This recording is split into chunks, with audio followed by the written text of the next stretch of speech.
Hello guys, welcome to my channel ও my dish.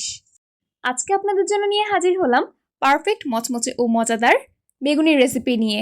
দোকানের মতো খাস্তা বেগুনি। তাহলে চলুন দেরি না করে শুরু করা যাক আজকের রেসিপি। প্রথমে বেগুন ভালো করে ধুয়ে পাতলা করে লম্বা লম্বা স্লাইস করে কেটে নিই। এরপর সামান্য লবণ ছিটিয়ে বেগুনগুলো মাখিয়ে নিয়ে 5-10 মিনিট রেখে দিই, যাতে বেগুনের অতিরিক্ত পানি বের হয়ে আসে।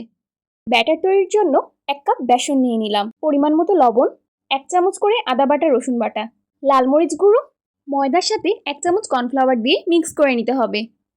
এবার একটু একটু করে পানি দেব আর হুইক্স দিয়ে ভালোভাবে মিশিয়ে নেব, যাতে কোনো দলা না থাকে। ব্যাটারটা মাঝারি ঘন হতে হবে, যাতে হাতটা ডুবিয়ে উঠিয়ে নিলে ধীরে ধীরে যেন পড়ে যায়, কিন্তু খুব বেশি পাতলা যেন না হয়। এই তো বেগুনির ব্যাটার রেডি হয়ে গেছে। এবার ফ্রাই প্যানে তেল দিয়ে দিলাম গরম হওয়ার জন্য। তেল গরম হয়ে গেছে, বেগুনগুলো ব্যাটারে ডুবিয়ে একে একে তেলে ভাজতে দিয়ে দিলাম। বেশি আঁচে বেগুনিগুলো ভাজলে পুড়ে যাবে, সেজন্য পারফেক্ট হওয়ার জন্য মাঝারি আঁচে ভাজতে হবে। মাশাল্লাহ, বেগুনির খুব সুন্দর কালার চলে এসেছে, আপনারা দেখতেই পারছেন। বেগুনিগুলো ভাজা হয়েও গেছে, এখন আমরা উঠিয়ে নেব। দেখলেন তো কি সহজেই বানিয়ে ফেললাম পারফেক্ট মচমচে ও সুস্বাদু বেগুনি।